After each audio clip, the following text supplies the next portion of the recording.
Hello friends, welcome to Veggie Vaga concept. एक बार फिर से स्वागत है आपका अपने YouTube channel Veggie Vaga concept में। देखिए, हमने जो अपनी साइंस की सीरीज स्टार्ट करी है उसी में जो मोस्ट इम्पोर्टेंट अपने क्वेश्चन है उन्हीं को आज डिस्कस करते हैं, जो कि एचएसएससी और एचएसएससी के द्वारा बार बार पूछे गए हैं और आने वाले टाइम में भी बार बार पूछे जाने की पॉसिबिलिटी है। तो आइए स्टार्ट करते हैं अपने आज के मोस्ट इम्पोर्टेंट क्वेश्चन। देखते हैं आप अपना आज का फर्स्ट क्वेश्चन। देखिए, फर्स्ट क्वेश्चन क्या पूछा गया है।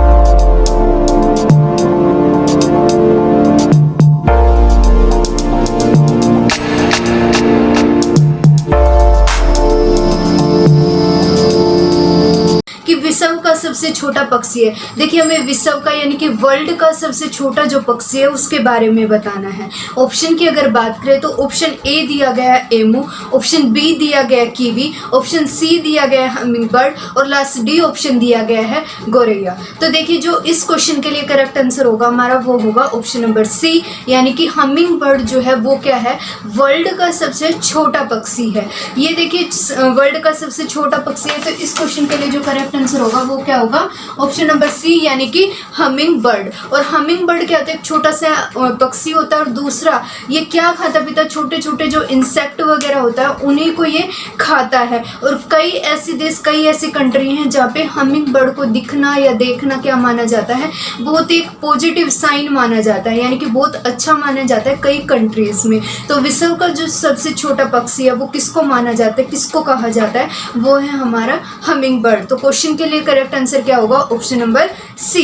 बात करते हैं नेक्स्ट क्वेश्चन की। देखिए, नेक्स्ट क्वेश्चन हमसे क्या पूछा गया है कि ग्रीन हाउस प्रभाव पृथ्वी के वायुमंडल का गर्म होना है। कहता है कि जो ग्रीन हाउस प्रभाव है वो है, उसकी वजह से क्या होता है, जो पृथ्वी का वायुमंडल है वो क्या हो जाता है, गर्म हो जाता है। तो इसका क्या कारण है, किसकी वजह से जो है वो गर्म होता है। तो ऑप्शन की अगर बात करें तो ऑप्शन ए दिया गया है पराबैंगनी किरणें, ऑप्शन नंबर बी दिया गया है गामा किरणें, ऑप्शन सी दिया गया अवरक्त किरणें एंड लास्ट डी ऑप्शन दिया गया है हमारे पास एक्स किरणें। तो देखिए, जो हमारे पास यहाँ पे करेक्ट आंसर होगा वो क्या हो जाएगा, ऑप्शन नंबर सी, यानी कि अवरक्त किरणें वो किरणें होती है जिनकी वजह से हमारा वायुमंडल क्या होता है, गर्म हो जाता है। और ग्रीन हाउस प्रभाव के कारण ही हमारा पूरा का पूरा वायुमंडल क्या हो जाता है, गर्म हो जाता है। हम सबको पता है कि सूर्य से आने वाली जो पराबैंगनी किरणें होती है उनको कौन रोक के रखता है, हमारी ओजोन परत रोक के रखती है। और वो क्या करती है, जो अवरक्त किरणें होती है उन सब से हमें बचाने का काम करती है। ओजोन परत क्या करती है, एक ब्लैंकेट का काम करती है कि जो सूर्य से आने वाली अवरक्त पराबैंगनी किरणें उनको रोक कर रखती है, उनको पृथ्वी पर नहीं आने देती। और ये चीज़ हम सबको भी पता होगा अच्छे से,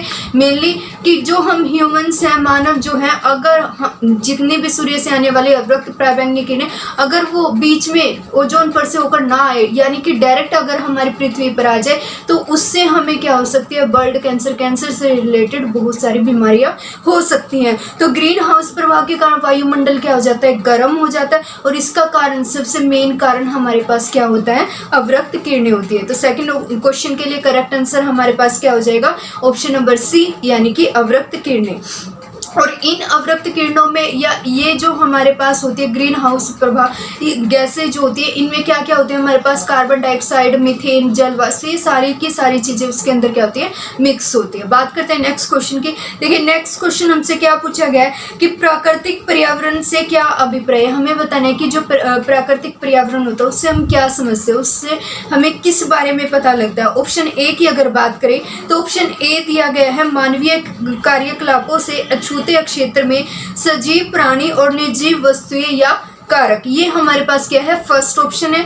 बात करते हैं सेकंड ऑप्शन यानी कि बी ऑप्शन की। बी ऑप्शन हमें दिया गया वन का वातावरण, सी ऑप्शन दिया गया है वन में पादप और पशु एंड लास्ट डी ऑप्शन हमें दिया गया है वन, झील या समुद्री क्षेत्र का वातावरण। तो देखिए, प्राकृतिक पर्यावरण से हमारा मतलब या हमारा अभिप्राय क्या है कि जो मानवीय यानी कि मानव के द्वारा जो कार्यकलाप या काम किए जाते हैं उन सबसे अछूते यानी कि उन सबसे दूर क्षेत्र और सजीव प्राणी और निर्जीव वस्तुएं जो या कारक वहां पे होंगे उनसे रिलेटेड। फॉर एग्जाम्पल कि कोई भी हमारे पास क्या है, पशु है, जानवर है, उसका एक एरिया जहाँ पे मानव के द्वारा किए जाने वाले कोई कार्य ना किए जाए, मानव उन सब से बहुत दूर हो, और दूसरा जो उस जीव यानी कि उस पशु उस जानवर को चाहिए वो सारी की सारी चीज़ें लाइक पेड़ पौधे या और कुछ जो भी उसकी दैनिक चीज़ें वो वहाँ पे अगर प्रेजेंट है, तो उससे हमारा मतलब होता है प्राकृतिक पर्यावरण से। तो इस क्वेश्चन के लिए जो करेक्ट आंसर होगा वो क्या होगा हमारे पास, ऑप्शन नंबर ए,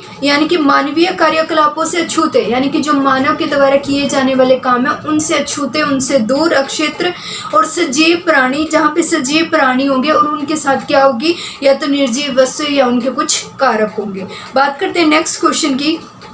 देखिए नेक्स्ट क्वेश्चन क्या पूछा गया है कि जीव विज्ञान की वह शाखा जिसमें वातावरण व जीवों के बीच पाए जाने वाले पारस्परिक संबंधों का अध्ययन किया जाता है। यानी कि हमें क्या करना है, विज्ञान, जीव विज्ञान की एक ऐसी शाखा का नाम बताना है जिसमें हम क्या करते हैं, वातावरण और जो जीव होते हैं उन दोनों के बीच में किस तरह का संबंध है, अगर उसके बारे में हम अध्ययन करते हैं, स्टडी करते हैं, तो इन दोनों के बारे में जो स्टडी अध्ययन हम करते हैं तो वो किस में करते हैं, किस शाखा में करते हैं, जीव विज्ञान की वो कौन सी शाखा है जिसमें हम इनका अध्ययन करते हैं, तो उसके बारे में हमें बताना। ऑप्शन की अगर बात करें तो ऑप्शन नंबर ए दिया गया है फाइटोजियोग्राफी, ऑप्शन बी दिया गया है इकोलॉजी, ऑप्शन सी दिया गया है इकोसिस्टम, और लास्ट डी ऑप्शन हमें दिया गया पेडोलॉजी।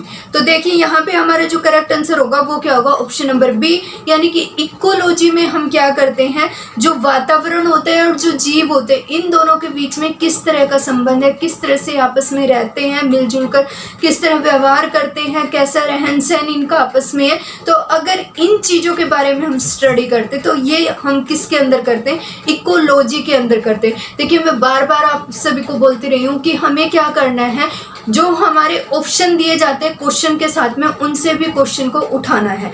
अब देखिए फॉर एग्जांपल यहाँ पे हमें किसके बारे में पूछा गया, शाखा के बारे में पूछा गया कि उस शाखा का नाम हमें बताना है जिसमें हम क्या करते हैं, जीव और जो वातावरण है उन दोनों के बीच का जो संबंध है उसका अध्ययन करते हैं। हो सकता है कि नेक्स्ट किसी भी एग्जाम में वो क्या करें, हमसे उल्टा करके पूछ ले। उल्टा कैसे, कि मान लो हमें वो शाखा का नाम दे देगा कि हमें इकोलॉजी, मान लो वो हमें क्या दे देता है, इकोलॉजी, बोलता है कि हमें ये बताइए इकोलॉजी में हम किस चीज़ का अध्ययन करते हैं, यानी कि इकोलॉजी में हम किसके बारे में पढ़ते। तो हमें क्या करना है, क्वेश्चन से आंसर और आंसर से क्वेश्चन दोनों चीज़ें अच्छे से बनानी आनी चाहिए। तो यहाँ पे हमसे पूछा था कि वातावरण और जीव के बीच का अगर संबंध हम अध्ययन करते हैं, स्टडी अगर हम करते हैं, तो जीव विज्ञान की वो कौन सी शाखा होती है या कौन सी शाखा कहलाती है। तो वो हमारे पास क्या होती है, इकोलॉजी होती है, जिसमें हम क्या करते हैं, जीव विज्ञान की शाखा में जीव और वातावरण के बीच में अध्ययन करते हैं। क्वेश्चन के लिए करेक्ट आंसर क्या होगा हमारे पास, ऑप्शन नंबर बी, इकोलॉजी। बात करते हैं नेक्स्ट क्वेश्चन की। देखिए नेक्स्ट क्वेश्चन क्या पूछा गया कि गहरी काली मिट्टी को अति उत्पादक माना जाता है। जो गहरी काली मिट्टी होती है उसको कैसा माना जाता है, अति उत्पादक माना जाता है, और इसमें उच्च अनुपात के कारण, किस उच्च अनुपात, यानी कि उस काली मिट्टी के अंदर उच्च अनुपात के अंदर क्या प्रेजेंट होता है, किसकी वजह से हम काली मिट्टी को ज़्यादा उत्पादक मानते हैं। ऑप्शन की अगर बात करें तो ऑप्शन ए दिया गया है सिल्ट एवं केचुए, यानी कि क्या सिल्ट और केचुए की वजह से हम गहरी काली मिट्टी को ज़्यादा उत्पादक मानते हैं। ऑप्शन बी दिया गया है बालू तथा जिंक के, यानी कि क्या बालू और जिंक के कारण हम गहरी काली मिट्टी को अति उत्पादक मानते हैं। सी ऑप्शन हमें दिया गया है क्ले तथा ह्यूमस, कि क्या क्ले और ह्यूमस की वजह से हम गहरी काली मिट्टी को अति उत्पादक मानते हैं। लास्ट डी ऑप्शन हमें दिया गया है कंकड़ तथा कैल्शियम की वजह से। तो हमें बताना है कि जो गहरी काली मिट्टी होती है उस किसकी वजह से हम उसको अति उत्पादक मानते हैं। ऑप्शन अभी हमने देखे 4 ऑप्शन हमें दिए गए हैं। तो इस क्वेश्चन के लिए जो हमारा करेक्ट आंसर होगा वो क्या होगा, ऑप्शन नंबर सी, यानी कि कले और ह्यूमस की वजह से हम क्या करते हैं, गहरी काली मिट्टी को अति उत्पादक मानते हैं। इस क्वेश्चन के लिए करेक्ट आंसर क्या हो जाएगा, ऑप्शन नंबर सी, यानी कि कले और ह्यूमस। कले और ह्यूमस जो होता है इसकी वजह से हम क्या करते हैं, कले और ह्यूमस की वजह से जो काली मिट्टी हमारे पास होती है, काली मिट्टी को हम क्या करते हैं, अति उत्पादक मानते हैं। और ये चीज़ भी हमें सबको अच्छे से पता होगी कि जो काली मिट्टी होती है ये सबसे अच्छी किस फसल के लिए मानी जाती है, कपास के लिए। कपास की फसल के लिए जो काली मिट्टी होती है ये क्या होती है, सबसे उचित मानी जाती है, सबसे अच्छी मानी जाती है। अब ये काली मिट्टी बनती कैसे है, देखिए ज्वालामुखी जो होती है, ज्वालामुखी से जो निकलने वाला लावा होता है, हम सबको पता है ज्वालामुखी से क्या निकलता है, लावा निकलता है। तो वो जो लावा निकलता है उस लावा की वजह से ही क्या होती है, ये काली मिट्टी निकलती है, बनती है। और दूसरा इसमें क्या क्या, इसमें चूना, पोटास, मैग्नीशियम, ये सारी की सारी चीज़ें क्या होती है, अति मात्रा में प्रेजेंट होती है। तो गहरी काली मिट्टी जो है किसके कारण अति उत्पादक मानी जाती है, क्योंकि उसमें क्या प्रेजेंट होता है, उसमें कले और ह्यूमस प्रेजेंट होता है। ऑप्शन नंबर सी जो होगा हमारा वो बिल्कुल करेक्ट हो जाएगा। बात करते हैं नेक्स्ट क्वेश्चन की। देखिए नेक्स्ट क्वेश्चन हमसे क्या पूछा गया है कि दो समुदायों के बीच का संयोजी अक्षेत्र यानी कि ट्रांजिशन जोन कहलाता है। हमें बताना है कि अगर दो समुदाय हैं और उन दो समुदायों के बीच जो संयोजी अक्षेत्र यानी कि जो ट्रांजिशन एरिया होता है या जोन जो होता है उसको हम क्या कहते हैं। तो ऑप्शन ए की अगर बात करें तो ऑप्शन ए दिया गया है इकोटाइप, ऑप्शन बी दिया गया पारितंत्र, ऑप्शन सी दिया गया इकोलाइन एंड लास्ट डी ऑप्शन हमें दिया गया है इकोटोन। तो इस क्वेश्चन के लिए कि जहाँ पे दो समुदाय होंगे और उन दो समुदायों के बीच का जो संयोजी क्षेत्र ट्रांजिशन जोन जो होगा वो क्या कहलाता है, तो वो कहलाता है इकोटोन। क्या कहलाता है, इकोटोन। इस क्वेश्चन के लिए जो करेक्ट आंसर हमारा होगा वो क्या हो जाएगा, इकोटोन, यानी कि ऑप्शन नंबर जो डी है हमारा वो क्या हो जाएगा, इकोटोन हो जाएगा। क्यों, क्योंकि यहाँ पे क्या होते हैं, दो समुदाय थोड़े थोड़े दूर होते हैं और आपस में वो क्या कर लेते हैं, संयोजन कर लेते हैं, एक दूसरे के पास आ जाते हैं किसी न किसी वजह से, किसी न किसी कारण की वजह से। तो उनके बीच का वो जो संयोजी क्षेत्र होता है वो क्या कहलाता है, इकोटोन कहलाता है। इस क्वेश्चन के लिए करेक्ट आंसर क्या हो जाएगा, ऑप्शन नंबर डी, इकोटोन। बात करते हैं नेक्स्ट क्वेश्चन की। देखिए नेक्स्ट क्वेश्चन क्या पूछा गया है कि मृदा अपरदन रोका जा सकता है। हमें बताना है कि मृदा अपरदन को हम किस तरीके से रोक सकते हैं। सबसे पहले तो हमें पता होना चाहिए कि मृदा अपरदन क्या होता है। देखिए मृदा अपरदन क्या होता है कि मिट्टी का बहना, कटाव होना, कि एक जगह से बहकर दूसरी जगह चले जाना, तो ये क्या होता है, मृदा अपरदन कहलाता है। तो ऑप्शन की अगर बात करें, अब हमें इसे रोकने का उपाय बताना है। तो ऑप्शन की अगर बात करें, ऑप्शन ए दिया गया अत्यधिक चरने से। अब देखिए पूछ रहा है मृदा को बचाने के उपाय, लेकिन हम क्या कर रहे हैं उल्टा, अगर चराने का काम करते पशुओं के द्वारा तो वो मिट्टी क्या हो जाएगी और खराब हो जाएगी। तो ऑप्शन बी अगर देखें, ऑप्शन बी दिया गया मृदा संरक्षण के कृत्रिम उपाय द्वारा, यानी कि मृदा संरक्षण का मतलब क्या होता है, बचाना, यानी कि मिट्टी को जो बचाने का काम किया जाए किसके द्वारा, कृत्रिम उपायों के द्वारा। सी ऑप्शन हमें क्या दिया गया, वन विनाशीकरण द्वारा, यानी कि जो वन होते उनके विनाशीकरण, उनके विनाश के कारण क्या हम मिट्टी को बचा सकते हैं। एंड लास्ट डी ऑप्शन दिया गया उपरोक्त सभी के द्वारा। तो देखिए इस क्वेश्चन के लिए यानी कि मृदा अपरदन जो है हम कैसे रोक सकते हैं, कैसे बचा सकते हैं, तो इस क्वेश्चन के लिए जो करेक्ट आंसर होगा वो क्या हो जाएगा, ऑप्शन नंबर बी, यानी कि मृदा संरक्षण के कृत्रिम उपायों के द्वारा हम क्या कर सकते हैं, मृदा अपरदन को रोक सकते हैं। बात करते हैं नेक्स्ट क्वेश्चन की। देखिए नेक्स्ट क्वेश्चन हमसे क्या पूछा गया है कि जल धारण शक्ति किसमें सबसे अधिक होती है। हमें बताना है कि जल को धारण करने की यानी कि ग्रहण करने की सबसे ज्यादा जो शक्ति होती है वो किसके अंदर होती है। ऑप्शन की अगर बात करें तो ऑप्शन ए दिया गया चिकनी मिट्टी, ऑप्शन बी दिया गया दोमट मिट्टी, ऑप्शन सी दिया गया सिल्ट मिट्टी एंड लास्ट डी ऑप्शन दिया गया ब्लाउ मिट्टी। हमें बताना था क्या कि धारण शक्ति यानी कि किस मिट्टी के अंदर सबसे ज्यादा जो पानी है वो अवशोषित किया जा सकता है या धारण किया जा सकता है। तो इस क्वेश्चन के लिए जो करेक्ट आंसर होगा वो क्या होगा, ऑप्शन नंबर ए, यानी कि चिकनी मिट्टी। चिकनी मिट्टी वो मिट्टी है जो क्या करती है, सबसे ज्यादा पानी को धारण करती है, अवशोषित करती है। क्यों, क्योंकि चिकनी मिट्टी के अंदर क्या होते हैं, छोटे छोटे छेद या छेदीली मिट्टी हम बोल सकते हैं। ये कैसी होती है, छेदीली मिट्टी होती है, तो जिसकी वजह से ये अपने वेट, अपने वजन के लगभग 40% जो पानी है वो क्या कर लेती है, अपने अंदर धारण कर लेती है, गेन कर लेती है। और दूसरे इसमें सिल्ट बालू बहुत अच्छे से प्रेजेंट होता है। तो इसलिए जो चिकनी मिट्टी होती है इसमें क्या होता है, पानी धारण करने की क्षमता क्या होती है, बहुत अधिक होती है। तो इस क्वेश्चन के लिए करेक्ट आंसर क्या होगा, ऑप्शन नंबर ए यानी कि चिकनी मिट्टी। बात करते हैं नेक्स्ट क्वेश्चन की। नेक्स्ट क्वेश्चन देखिए क्या पूछा गया है कि कौन सा जैवीय कारक मरुस्थलों में कम वनस्पति के उत्पादन के लिए उत्तरदायी होता है। हमें उस जैवीय कारक का नाम बताना है, उस जैवीय कारक के बारे में बताना है जो क्या करता है मरुस्थलों में, यानी कि जो मरुस्थल होते हैं उनमें कम वनस्पति वहाँ पे अगर कम हो रही है तो किसकी वजह से हो रही है। ऑप्शन की अगर बात करें तो ऑप्शन ए दिया गया है, जंतुओं तथा बकरियों द्वारा चरना, यानी कि क्या जंतु और बकरियों के द्वारा चरने की वजह से मरुस्थल में वनस्पति कम होती है। उसके बाद बात करें ऑप्शन नंबर बी में कि रहने वाले मानव की, क्या वहाँ पे जो रहने वाले आसपास रहने वाले मानव की वजह से जो मरुस्थल है उनमें वनस्पति की कमी है।